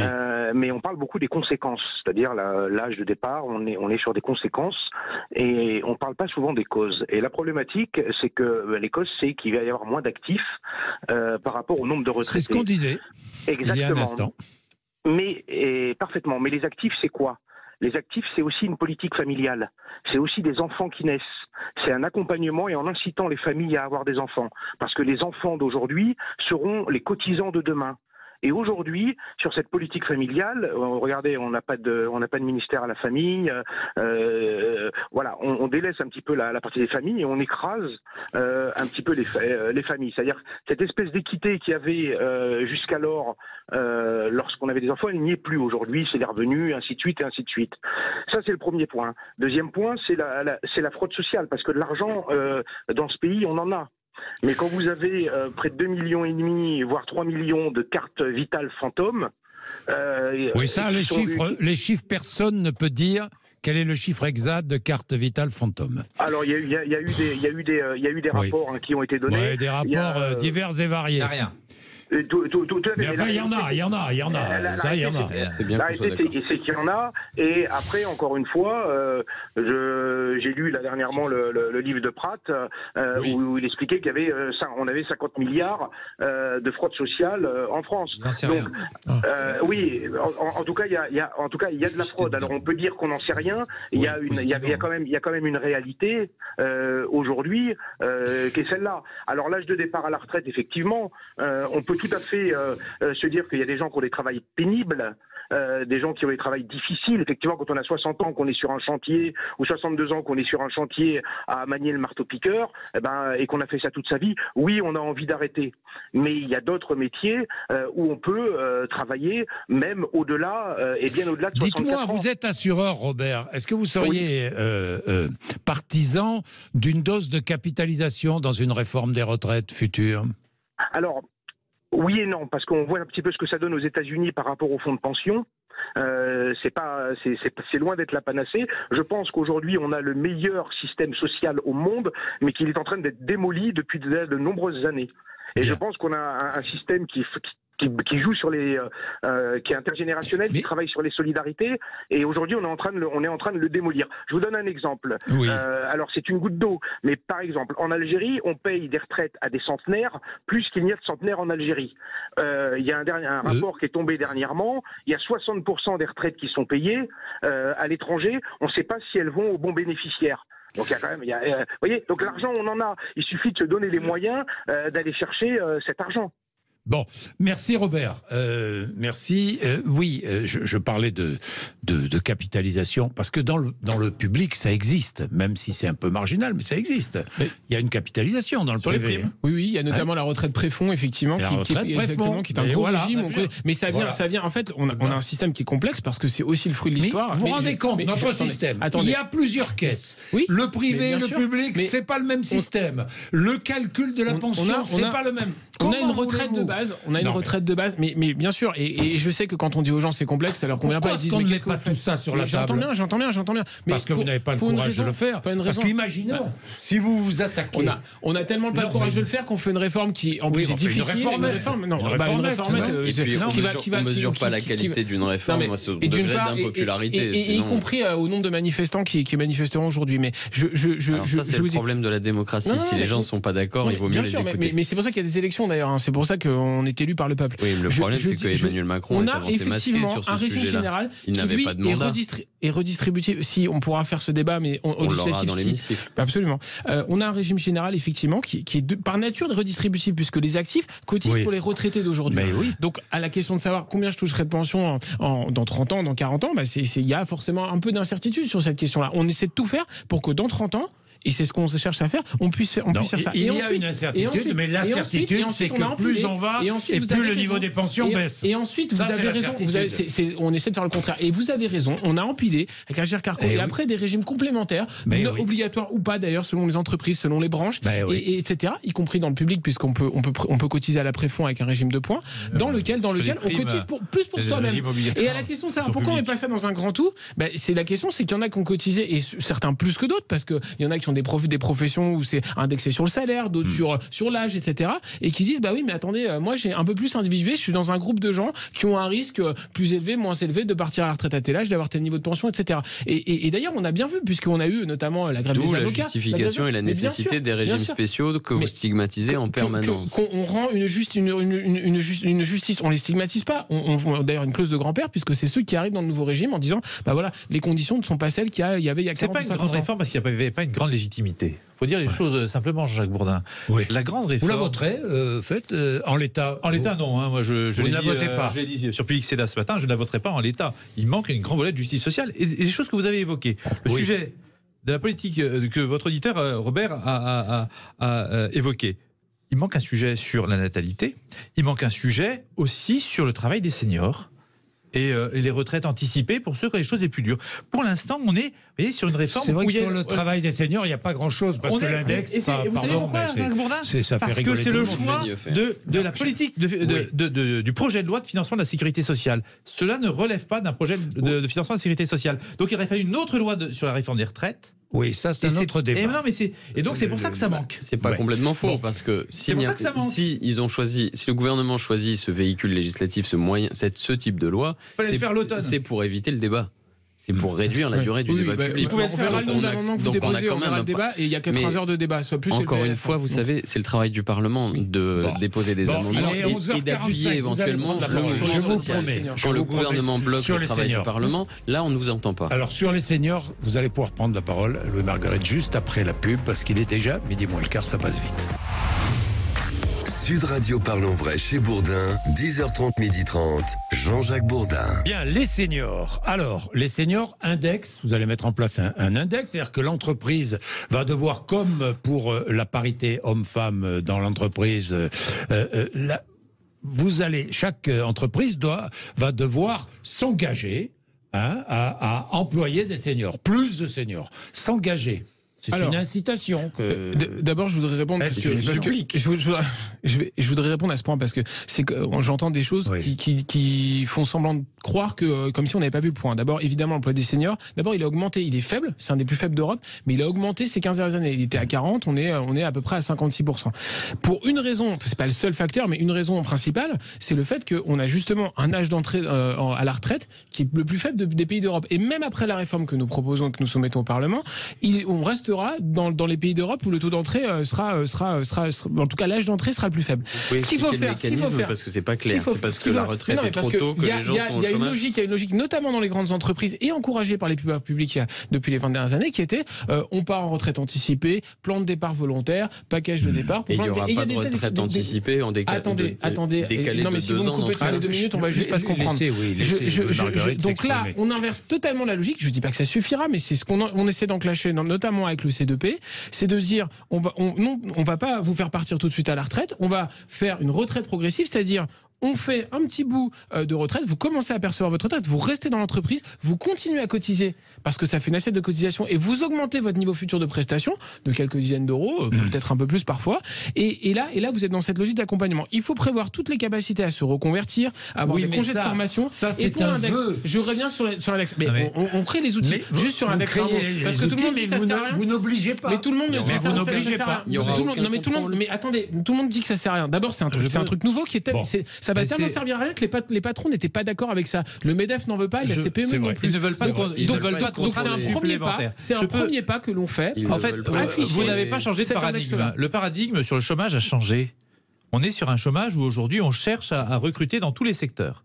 Donc le sujet des seniors qui travaillent, aujourd'hui, il va largement augmenter parce qu'avant on était sur un système où il y avait du chômage et donc on écartait les salaires les plus hauts. Dorénavant, on a besoin de compétences et de gens qui veulent et peuvent travailler. Donc ce sujet, il est en train de se résoudre. L'emploi des seniors il va s'améliorer et on va nous faire croire que c'est l'index.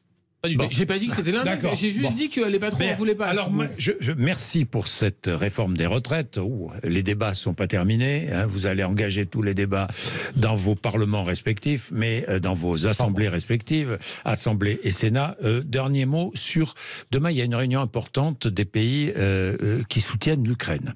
La question est de savoir, est-ce que l'on doit fournir à l'Ukraine des armes lourdes, et notamment ces chars lourds, qui sont des chars qui permettraient, dit Volodymyr Zelensky, de mieux combattre face aux Russes. Est-ce qu'il faut que les pays contributeurs fournissent cet armement lourd à l'Ukraine? Qu'en pensez-vous? Bon, moi, Marguerite. Oui, j'imagine que la majorité. J'espère que ce sera un sujet plus consensuel que celui des retraites, j'imagine. Simplement, évidemment, il faut donner la capacité, on soutient l'Ukraine bien évidemment, très massivement, il faut donner la capacité à l'Ukraine de défendre son intégrité territoriale, au-delà j'espère un jour, on peut tous espérer le processus de paix qui devra s'enclencher, mais intégrité territoriale. Moi, je suis pas un spécialiste de ces questions, mais en tout cas, s'il y a besoin d'envoyer des armes lourdes, moi j'y suis... Et même des chars Leclerc français ouvert à ces discussions. Il y a des spécialistes militaires stratégiques. Mais d'ailleurs, on va en parler. Moi, je suis ouvert à ces discussions, mais il faut donner les moyens à l'Ukraine, effectivement, de défendre l'intégrité de son territoire. C'est important. Donc des armes lourdes ou pas? À la France insoumise, que dit-on? La question n'est pas tellement de savoir si c'est lourd ou si c'est léger. La question est de savoir si c'est possible, tout simplement. Là, aujourd'hui, on est sur la question des AMX. Et on a d'abord eu la question des AMX et maintenant la question, c'est celle des Leclerc. Le stock n'est pas très important et notre capacité à fournir causerait probablement plus de difficultés aux Ukrainiens qu'elle n'apporterait de solution. Mais attendez, il n'y a pas que nous. Il y a les chars léopards allemands, il y a les chars américains Abrams, il n'y a pas que nous. Oui, mais figurez-vous que moi je suis député français. Donc je ne fournis pas des léopards allemands. Dans l'absolu, si vous voulez, si j'ai un avis, c'est sur la capacité de la France. Mais je vous pose la question, est-ce qu'aujourd'hui il faut armer plus fortement l'Ukraine? C'est la question que je pose, c'est la question qui est posée. On est obligé de les armer de chars lourds parce qu'on n'a plus rien à leur donner. Voilà. Et voilà le sujet, c'est que on a donné les canons César, et si on va en donner encore plus, on n'en a plus. Donc on ne peut pas. Donc qu'est-ce qu'on regarde? On regarde ce qui nous reste et on dit de toute façon nos chars français, nos chars Leclerc, on les produit plus. Donc on a arrêté. C'est plus les armes de demain. Donc on n'a plus que ça à réfléchir et à donner. Oui, on est un peu désarmé. Je parle de nous, la France, et de tous les pays qui soutiennent. Mais il faut faire attention de ne pas tous se désarmer. Il y a une réunion demain importante. Il faut quand même tous se désarmer aussi. Alors, est-ce qu'on doit continuer? Alors, c'est la question, je la change. Voilà. Est-ce qu'on doit continuer à armer l'Ukraine d'une manière encore plus importante, quoi? Dans la mesure du possible, il faut continuer à soutenir l'Ukraine face à une agression. Donc, mais ça veut dire quoi dans la manière du possible? Si vous êtes capable de faire tourner demain les usines pour produire, allez-y, je vous en prie, claquez des doigts. Mais pour l'instant, ça n'est pas possible. Non, mais on peut. Il ne faut pas désarmer la produire à Leclerc, ça doit bien. Moi, je dirais la chose suivante, il ne faut pas désarmer la France, la souveraineté de la France. C'est assez important. On l'a vu aussi. Vous dites stop, disons clairement les choses. Stop. Non, on nous dit juste que sur les chars. À quelle mesure on s'arrête? On vous dit juste que sur les chars Leclerc, manifestement, ça ne sera pas possible. Le gain estimé pour nos amis ukrainiens ne sera pas de telle nature. Sur les chars, je vous explique pourquoi. Je vous explique pourquoi. C'est quand même intéressant. Mais si vous êtes capable de. Extraordinaire. Non, bah oui, je sais plein de choses et j'explique plein de choses. Mais vous êtes extraordinaire parce que je vais prendre l'exemple des chars Léopard, qui sont les chars allemands, qui sont opérationnels. Mais moi, je connais pas l'état des stocks Léopard. Mais je vous pose. Est-ce qu'il faut les livrer à l'armée ukrainienne ou pas? Je vous pose la question. Demandez-le au Bundestag. Moi, je vous dis que les chars Leclerc, on n'est pas capable de le faire. Une fois n'est pas coutume, je suis d'accord avec mon collègue de la France Insoumise sur ce point, c'est qu'il faut juste laisser un peu aux spécialistes, et c'est pas mon cas, je ne sais même pas la Commission de défense, juste d'évaluer les capacités opérationnelles, la capacité à les envoyer à 3000 km de chez nous, et je partage totalement ce point, donc regardons. Là, vous avez entièrement raison, simplement c'est sur le principe, est-ce qu'il faut armer plus lourdement l'Ukraine ou pas? Il faut lui donner les capacités, ça a été dit, de défendre l'intégrité territoriale. Comme question, je ne vous demande pas d'être des spécialistes des chars. Mais en l'occurrence, les Leclerc, si vous en envoyez la quantité dont on est disponible... Je vous pose la question, est-ce qu'il faut armer plus l'Ukraine? Vous aurez un problème parce que ça obligera les Ukrainiens à des mesures de formation, de maintenance et d'intégration. Vous ne pouvez pas répondre à ma question. Est-ce qu'il faut armer plus lourdement l'Ukraine ou pas? Je vous ai dit qu'il faut continuer à soutenir les Ukrainiens face à une agression et donc de lui employer les moyens disponibles. Donc armer plus lourdement l'Ukraine. Le cas échéant, par des moyens plus lourds. D'accord. Ah ben voilà. Eh ben voilà. Mais c'est pas difficile. Je vous explique pourquoi dans le cas des Leclerc, ça va poser problème. C'est pour ça que la décision maintenant, c'est qu'il faut former les gens pendant 3 mois pour potentiellement la campagne de printemps. Évidemment. Voilà. Bon, on va en parler d'ailleurs. Nous aurons un spécialiste de l'armement qui va venir nous rejoindre et qui va nous parler de ces différents chars et difficultés. C'est très intéressant, très intéressant, parce que d'un pays à l'autre, évidemment. Les Américains d'ailleurs ont dit qu'ils n'allaient pas livrer d'Abrams. Ils ne vont pas livrer. Il est 11h56. À tout de suite. Sud Radio Parlons Vrai chez Bourdin, 10h30, 12h30, Jean-Jacques Bourdin. Bien, c'est une journée de mobilisation, journée de grève, journée de contestation de la réforme des retraites que le gouvernement veut mettre en place. Vous intervenez évidemment 0826 300 300. N'hésitez pas. Alors, il y a eu déjà beaucoup de manifestations, Toulouse, Marseille, dans les grandes villes. Alors à Marseille, justement, comment ça se passe? Nous allons tout de suite rejoindre en direct Lionel Maillet, qui est notre correspondant à Marseille, correspondant Sud Radio. Lionel, comment ça se passe à Marseille ? Écoutez, c'est toujours en cours, Jean-Jacques. Ça se passe dans le calme et sous le soleil avec un vent à glacer les manifestants. Il y a énormément de monde. Alors, pas encore d'estimation de la préfecture, mais pour avoir fait plusieurs manifestations à Marseille ces derniers temps, je peux vous dire qu'il y a au moins peut-être 100 000 personnes dans les rues de Marseille en ce moment. Ce sont 2 cortèges différents, l'un mené par la CGT, l'autre par Force ouvrière, qui ont convergé des réformés vers le cours Lyoto et qui se dirigent actuellement vers la place Castellane. Énormément de monde, en tout cas, dans les rues de Marseille. Bien, merci Lionel Maillet. En région parisienne, en Ile-de-France, les trafics des métros, RER, trains de banlieue, très perturbés ce jeudi. Il y a de nombreuses lignes fermées, mais aucun incident majeur. Beaucoup de franciliens ont opté pour le télétravail et ont laissé les routes et les transports, les rares transports qui circulent, ont laissé ces routes et ces transports à ceux ou celles qui sont obligés d'aller travailler, qui ne peuvent pas faire de télétravail. Alors justement, Félix Mathieu, qui dit grève, dit perturbation dans beaucoup de secteurs, notamment donc les transports, et certains nous ressortent le débat sur le service minimum. Oui, à commencer par la présidente de la région Île-de-France, Valérie Pécresse. Elle en appelle à repréciser la loi de 2007 sur ce service minimum qui n'est pas assuré aujourd'hui. Réalité inacceptable selon Valérie Pécresse. Cette loi de 2007 n'assure pas en réalité une obligation en nombre de trains. Elle ne fait qu'obliger les grévistes à se déclarer avec 48 heures d'avance, mais pas de réquisition de personnel. Par exemple, les opérateurs sont seulement tenus d'établir des plans de transport pour rendre en fait le trafic un minimum prévisible à l'avance. Par convention, certains peuvent s'engager à plus. Par exemple, Île-de-France Mobilité est censée, en théorie, garantir 50% du trafic aux heures de pointe. Promesse difficile à tenir, comme en témoigne l'agacement de Valérie Pécresse. Et elle n'est pas la seule à relancer ce débat. La présidente des députés macronistes, Aurore Berger, évoque l'idée de faire évoluer la loi si les blocages le nécessitaient. Le président aussi des sénateurs LR en appelle lui aussi à permettre des réquisitions de personnel. Pour le moment, seuls de rares secteurs comme la sécurité aérienne ou l'hôpital ont des obligations de service minimum.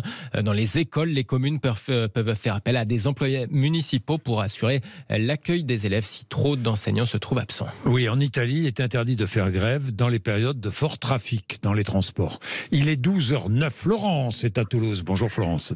Oui, bonjour tout le monde. Bonjour Florence, que vouliez-vous dire? Je vous téléphone parce que je trouve ce gouvernement complètement inconséquent. On a affaire à des commerciaux, quoi. C'est des annonces. On met une réforme des retraites, on l'a fait partir en plus de septembre 1961, les premiers concernés. On ne se demande pas s'il y a des gens dans les tuyaux. Alors dans les tuyaux, ça veut dire des gens licenciés économiquement, qui ont pris des plans d'entreprise, qui se retrouvent donc quelque temps au chômage, puis tombent dans le registre de la retraite. Sauf que, comme c'est dans les tuyaux, et tout ça c'est signé, c'est fini, ces gens-là vont tomber au RSA. Donc 3 mois, 6 mois, 9 mois. Donc on met des gens au RSA délibérément là. Des gens qui ont travaillé toute leur vie. Il n'y a pas de question d'annuité, il n'y a rien. La question se pose. Moi je trouve des choses, mais on fait de la com, on dit c'est bon. Vous vouliez réagir sur les pensions, le montant des pensions. Ben oui, parce que ça a des conséquences, vous imaginez. Ça va tout problème, le problème... Et les gens peuvent rien faire, là. On parle de gens qui ont 61 ans. 1961, ce sont des gens qui font 62 ans cette année. On parle de 62, c'est des gens qui le feront dans quelques mois. Donc, vous imaginez l'impact que ça a aussi. Donc, les seniors, c'est bien mignon de vouloir les mettre au travail, mais il y a des gens qui sont dans des tuyaux. On ne peut plus rien faire. Ces gens-là, Comment on fait Non, de la com, oui, ok. Ben, merci Florence, merci. Il est 12h11 minutes. Vous appelez 0826 300 300. Vous le savez, vous avez l'habitude ici d'entrer par la porte et de venir témoigner. Vous n'hésitez pas. Emmanuel Dupuis sera avec nous dans un instant. Il est consultant dans le domaine défense et sécurité armement. Nous avons beaucoup parlé de l'armement lourd. Doit-on livrer de l'armement lourd à l'armée ukrainienne? C'est la question qui sera posée. D'ailleurs, demain, je ferai le débat. J'organiserai le débat entre 11h et midi. Ce sera très intéressant. Vous verrez avec nos invités. En attendant, Emmanuel Dupuis est là, consultant dans le domaine défense et sécurité et armement, président de l'Institut Prospective et Sécurité en Europe. À tout de suite. Sud Radio. Sud Radio. Parlons vrai. Parlons vrai. Sud Radio. Parlons vrai. 14h-16h, Brigitte Lahaie, Sud Radio. Dès 14h, c'est François Bourgognon qui nous rejoindra et on essaiera de tordre le cou à nos croyances et à sortir de nos habitudes. Pourquoi choisit-on d'aimer quelqu'un qui ne nous convient pas ? 14h-16h, Brigitte Lahaie, Sud Radio. Se faire plaisir, toujours au bon prix chez Auchan. Jusqu'à lundi, grâce à votre carte Waouh Auchan, cagnotez 70% sur le lot de 2 tubes de dentifrice Oral-B. Avec une offre pareille, mettez toutes les chances de votre côté pour croquer la vie à pleines dents. Auchan, avec plaisir. 1,69€, cagnotte déduite, le lot de 2 tubes de dentifrice Oral-B de 75 ml, soit 37,67€ le litre. Prix payé en caisse, 5,65€. Valable dans vos magasins et drive Auchan participants. Hold Up sur la vérité. Le nouveau roman du docteur Jean-Jacques Charbonnier vient de paraître. Plongé dans les rouages des corruptions de nos sociétés occidentales. Quand une méthode d'hypnose révolutionnaire impacte l'industrie pharmaceutique, le cartel de Big Pharma se déchaîne pour tenter de détruire sa technique et son inventeur. Hold Up sur la vérité, un thriller glaçant aux accents d'actualité salué par la critique. Hold Up sur la vérité, aux éditions Guitry Daniel, disponible en librairie ou sur les sites de vente en ligne. Oh, pas déjà. Ah, voilà. Mal dormi? Ne vous vengez plus sur votre réveil. Changez plutôt de literie. Chez le Roi du Matelas, ce sont les soldes avec des remises exceptionnelles allant jusqu'à 80%. Oui, 80%. Voilà qui devrait vous réveiller. Conditions selon les dates en vigueur. Plus d'infos sur leroidumatela.fr. Sud Radio Montpellier. 104.7. Sud Radio. Bien vivre sa retraite est un enjeu majeur de notre société. Senior Consulting Group est présent partout en France pour vous accompagner, ainsi que vos proches, dans la réalisation de votre projet de vie. Des solutions viagées sur mesure pour valoriser votre patrimoine, générer des compléments de revenus et vivre pleinement votre retraite. Contactez-nous au 0800 400 230 ou sur seniorcg.com et offrez-vous un nouveau départ. Je suis Henri-Pierre Wiby, fondateur de Senior Consulting Group pour une nouvelle génération d'actifs. Quand Georges Eddy dit « C'est Gruyère time !» Comprenez, la défense a des trous. Et quand Georges Eddy dit « Il a shooté du parking !» Bon, c'est une image, c'est juste un shoot à 3 points. Ce soir à 20h, la NBA débarque à Paris. Retrouvez Georges Eddy et l'intégralité du NBA Paris Games 2023 présenté par Nike entre les Chicago Bulls et les Detroit Pistons sur Canal+. Badaboum ! Et là, il est content. Ce week-end, le e-Trophée Andros est à Lens-en-Vercors avec Sud Radio. Retrouvez les virtuoses de la glisse pour la plus grande course sur glace du monde. Toutes les infos sur trophéandros.com. Infos, résultats et le direct des courses en live streaming sur trophéandros.com. Le e-Trophée Andros, la plus grande course sur glace au monde avec Sud Radio.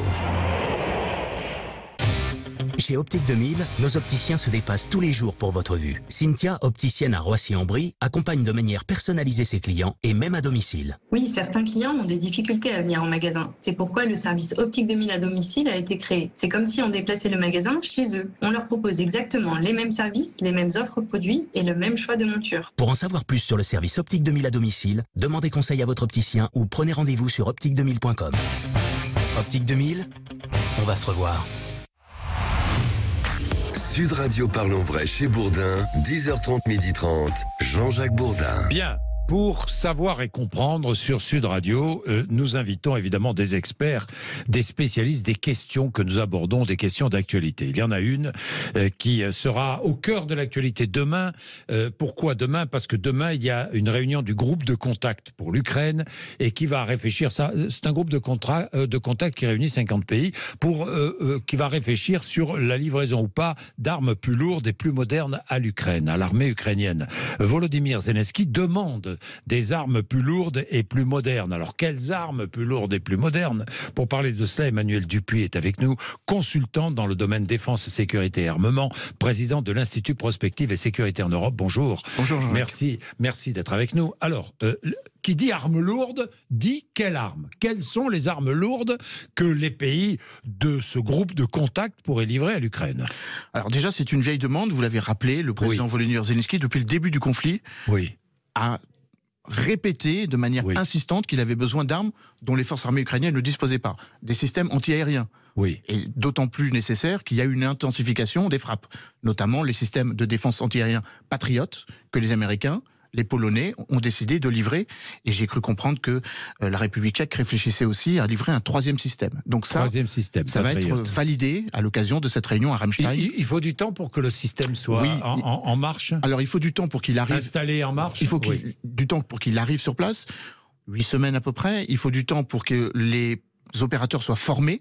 Un système Patriot, donc une batterie de missiles sol-air, 4 missiles sol-air, par batterie, c'est 90 personnes. Donc il faut former ces 90 personnes. Le président Joe Biden a dit qu'il allait ouvrir des bases sur le territoire américain, notamment une base qui s'appelle Fort Steele, qui est dans l'Oklahoma, si je ne m'abuse, je crois que c'est ça, où les militaires ukrainiens seront amenés à être formés. Donc il faudra du temps pour qu'ils soient formés. Mais il y a effectivement aussi d'autres bases de l'OTAN en territoire européen. Donc opérationnel, pas avant plusieurs semaines, quoi. Absolument.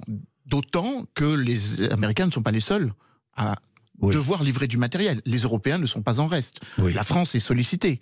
Je crois d'ailleurs qu'Emmanuel Macron va en dire quelques mots à l'occasion de ses vœux aux armées demain sur la base 118 à Mont-de-Marsan. Qu'est-ce qu'on pourrait livrer comme arme lourde, nous? Je crois qu'il y a un armement que les Ukrainiens réclament.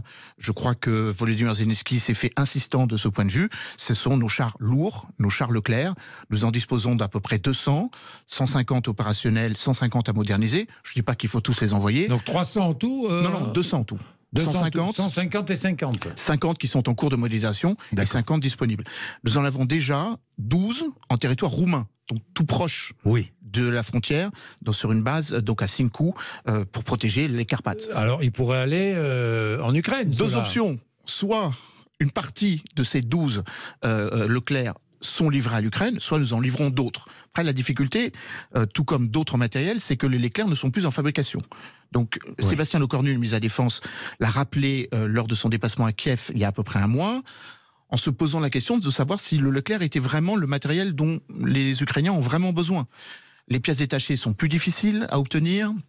Il faudra du temps pour former les pilotes de chars, alors que d'autres matériels dont il va être question à Ramstein, les Léopard 2 notamment, des chars lourds de 60 tonnes à peu près, avec une vitesse de 70 km/h, un canon de 120 mm, avec des munitions estampillées OTAN, donc en nombre disponible considérable. Il y a 2000 le char Léopard dans 13 armées européennes. 3000 paraît-il. 3200 ont été construits. Opérationnels, il y en a peut-être un peu moins. Il y en a peut-être un peu moins. Mais enfin, il y en a 3000 qui ont été construits. Dispose de 2145 chars Léopard 2. Mais ils ne sont pas tous opérationnels. Et d'autres pays, et ces pays attendent d'ailleurs. La Finlande, la Lituanie, la Pologne, la Grande-Bretagne. La Suisse, le Danemark, la Grèce, l'Espagne. Il y a encore une fois 13 pays de l'OTAN. La Suisse n'est pas membre de l'OTAN qui utilise ces léopards. Mais l'avantage des léopards, c'est qu'il y a un nombre considérable donc de pièces détachées. Et donc une capacité logistique beaucoup plus aisée que pour les chars américains. Mais ils sont plus lourds même que le Leclerc. Ils sont un peu plus lourds que le Leclerc, mais ils ont à peu près les mêmes capacités. Ils peuvent tirer, par exemple, en roulant, ce qui est un avantage que aucun des chars sur le théâtre, les T-62, les T-72... Aujourd'hui les chars russes ne peuvent pas tirer en roulant. Ils sont obligés de s'arrêter avant de tirer. Absolument. Donc nous avons cet avantage-là. Maintenant, plus mobiles donc. Ils sont plus mobiles, ils sont entre guillemets plus robustes et ils sont accessoirement plus modernes. Car les Russes ont un T-90, comme son nom l'indique, qui a été fabriqué dans les années 90. Ça ne veut pas dire qu'ils l'ont en nombre considérable. Ils en ont en petite quantité. Donc la question que vous m'avez posée donc à Ramstein, c'est l'intensification du nombre de matériel. Donc, par centaines, là on parle de dizaines, il faudra des centaines de chars. Le chef d'état-major ukrainien a été très précis. Quand on lui a posé la question, il a répété il y a quelques jours à son homologue américain, pour la première fois, qu'il rencontrait pour la première fois, Mark Milley, en disant, c'est très simple, pour recouvrer les territoires que j'ai perdus, les 125 000 km², les 16-18% du territoire, il me faut 300 chars, 300 véhicules blindés, la capacité de recomposer 15 à 20 brigades mécanisées et 70 000 à 80 000 hommes. Donc ça 70 000 à 80 000 hommes, c'est les Ukrainiens qui y pourvoient, c'est la mobilisation qui s'intensifie. Là où le général Zalwini a été plus précis en disant « je n'ai pas cette capacité d'avoir ces tanks parce que je ne peux pas les fournir, je ne peux pas les construire. Donc c'est à vous de nous les fournir. Que je réclame ces tanks qui sont plus modernes que les tanks dont ils disposaient déjà. » Pour vos auditeurs, il faut quand même rappeler que les deux armées se font face avec le même type de matériel. Le même type de pièces d'artillerie, le même type de véhicules blindés, le même type de chars. Donc il y a une forme d'interopérabilité. Gérard Zalwini est allé confirmer le fait que, ayant récupéré 420, il a été précis, 420 véhicules blindés à la Russie, ils les ont réutilisés contre la Russie. Mais ça ne suffit pas. Mais ça ne suffit pas. Alors un char Léopard, ça vaut 5 millions de dollars, hein, à peu près. C'est ça. 5 millions de dollars, oui. C'est du matériel lourd et cher. C'est du matériel lourd et cher. C'est du matériel efficace. Enfin, efficace, mais qui pourrait être détruit. Ça aussi, ça rentre en ligne de compte. Parce que Berlin n'a pas donné son autorisation pour l'instant. Les pays qui disposent et qui sont prêts à fournir des chars Léopard à l'Ukraine, la Finlande, la Lituanie, la Pologne, par exemple, ont besoin de l'autorisation allemande. Ils ont besoin d'une autorisation non seulement allemande, mais ils ont besoin d'une autorisation du Parlement allemand. Du Parlement allemand. Ça participe justement de la Constitution. La loi fondamentale de 1949 précise que toute décision d'engagement militaire, ce n'est pas le chancelier qui a la main, mais le Parlement. Nous, en France, on n'a pas cette préoccupation. L'article 35 est utilisé seulement quand nous confirmons une opération extérieure, notamment l'opération Serval, l'opération Barkhane récemment. Alors, la question est plus simple en fait que on ne le pense. Il y a une majorité de parlementaires allemands qui sont prêts à livrer ce matériel. La difficulté vient du fait que les Allemands partent du principe que si nous livrons, si ils autorisent, la livraison de Léopard, c'est pas eux qui vont livrer les Léopard 2. Non. Ils vont autoriser les pays qui en disposent. Vous les avez mentionnés, notamment les pays qui en disposent tout autour de l'Ukraine. Accessoirement, ils arriveront plus vite, donc c'est mieux. Évidemment. Mais néanmoins, il y a quand même une difficulté, c'est que ça pourrait créer un précédent dans la livraison de matériel à pays tiers. Et là, on peut faire une comparaison avec la France. La France est très rétive à livrer du matériel à des pays dont on sait dont le matériel pourrait être utilisé sur d'autres conflits. Prenons l'exemple des canons César. Nous avons livré des canons César à l'Arabie Saoudite. Nous allons livrer des chars Leclerc et accessoirement des Rafales aux Émirats Arabes Unis. Et quelle ne fut pas notre surprise, j'exagère, je grossis le trait, de voir des Rafales être utilisés en Libye pour l'opération visant à déstabiliser le gouvernement d'accord national que nous soutenions il y a de cela 3 ans. Et on se souvient de la polémique où une ONG avait mis en avant le fait que des canons César avaient été utilisés par l'Arabie Saoudite au Yémen. Donc c'est ce qu'on appelle la volonté, enfin c'est pas ce qu'on appelle, ça participe de la volonté d'être très vigilant que les armes que nous livrons à un pays ne soient pas utilisées. Les Allemands ont le même raisonnement. Les Allemands ont peur que, non pas pour l'Ukraine, où c'est parfaitement justifié, mais que ça crée un précédent et que d'autres pays utilisent un armement sur des conflits moins légitimes. J'ai compris. Dernière chose, les chars Abrams, chars américains. Les Américains disent non pour l'instant. Ils ont des raisons, enfin ce qu'ils disent, c'est un char très cher, la formation est extrêmement difficile, le moteur est très puissant, il faut savoir s'en servir, et ça consomme 11 litres de kérosène au kilomètre. Moi, j'ai vu, c'était des responsables américains qui ont déclaré ça. Ah, c'est assez cynique de leur part. C'est même assez péjoratif ou même assez. C'est très américain quand même. C'est très américain, mais je cherche à être le plus diplomatique possible. Oui, j'ai compris. C'est vraiment vis-à-vis de nous. Un mauvais argument, parce que ça consisterait à dire que les chars Abrams sont plus complexes que les nôtres, qu'ils sont meilleurs que les nôtres, alors que sur le terrain, c'est absolument pas vrai. Ils sont moins bons, ils sont plus lourds, moins maniables. Ils sont plus anciens, ils ont été conçus, l'Abrams M1, la version la plus ancienne, a été conçue dans les années 70. Le Challenger 3 britannique, que les Britanniques sont prêts à livrer, a été conçu dans les années 90. Le Charles Leclerc a été construit à peu près dans les années 90 aussi. Donc l'idée selon laquelle leur char serait le meilleur au monde, c'est une vue de l'esprit. Quel est le meilleur char au monde? Une parole magique. Le meilleur char, le plus opérationnel, le plus performant, vous pensez? Alors, évidemment, l'Abrams a des capacités que n'ont pas d'autres. Notamment dans sa capacité de brouillage, dans sa version améliorée. Les chars Maklava israéliens sont particulièrement bons. Mais pour l'instant, Benjamin Netanyahou a refusé catégoriquement de livrer ce type de matériel. Bien. Merci, Emmanuel Dupuis. Passionnant, évidemment, consultant dans le domaine défense, sécurité et armement, absolument passionnant. On pourrait vous écouter des heures. Bien, merci d'être venu nous voir dans tous les cas. Il est 12h27, c'est l'heure de retrouver André Berkoff.